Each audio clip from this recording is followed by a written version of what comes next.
Mom, why is great-grandma standing behind her own coffin? The entire cemetery went silent. 7-year-old May was staring at something behind the mourners, something nobody else could see. Her mother grabbed her shoulder. May, stop joking. But May wasn't smiling. She slowly pointed behind the crowd. She's right there. A cold wind swept through the cemetery. Everyone turned around. Nothing. The Wong family had returned to their old village for great-grandma's funeral. Everyone was crying, everyone except May. As the coffin was lowered into the ground, May continued staring, then she waved hi great-grandma. The villagers exchanged nervous glances. That night, strange things began happening. At dinner, an extra bowl appeared on the table. Nobody knew who placed it there. Later, May was heard talking inside her bedroom. Her father opened the door. "Who are you talking to?" May smiled. "Great-grandma."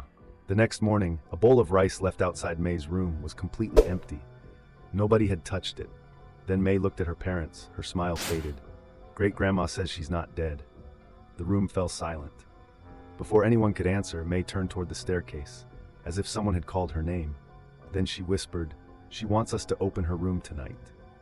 The room had been locked since the day great-grandma died, and from somewhere upstairs, a chair slowly scraped across the floor. The chair scraped across the floor again. Everyone in the house heard it. Slowly, the family climbed the stairs toward great-grandma's locked room. The door stood at the end of the hallway, waiting. May pointed at it. "She's inside."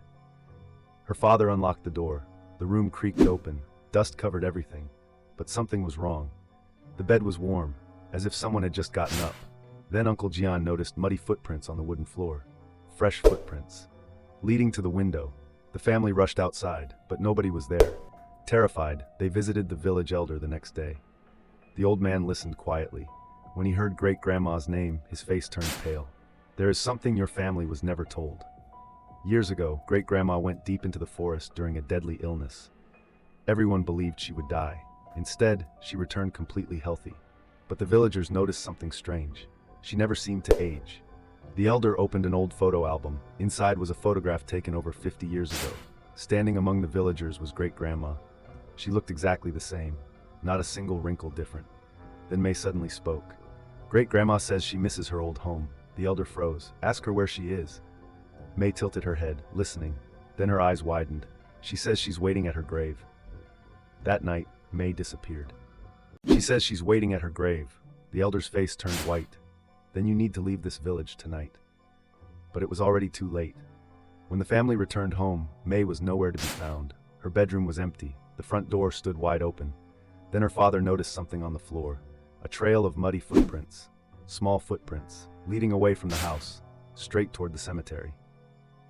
The family grabbed flashlights and followed them through the darkness. The moon hung over the graves. And there, beside great-grandma's tomb, stood May. She wasn't alone. An old woman stood beside her. Thin, pale, smiling. It was great-grandma, exactly as she looked before her funeral. Nobody could move. Great-grandma slowly turned her head toward them. Her eyes were completely black. "Why did you come?" she asked. Her voice sounded wrong, like dozens of voices speaking together. May smiled. She said she was lonely. Suddenly the ground beneath the cemetery began to shake. Cracks spread between the graves. The wind howled through the trees. Great-grandma's smile widened. "Stay with me." May started walking toward her. Her father sprinted forward and grabbed her. The family turned and ran. Behind them came laughter, loud, endless, and getting closer. By sunrise, they had left the village forever. Years passed. Nobody spoke about that night. Then one morning, a letter arrived. No return address. Inside was a family photograph. The picture had been taken only a day earlier. The entire family was in it. Standing behind them was great-grandma, smiling. On the back was a handwritten message. "I still visit every night.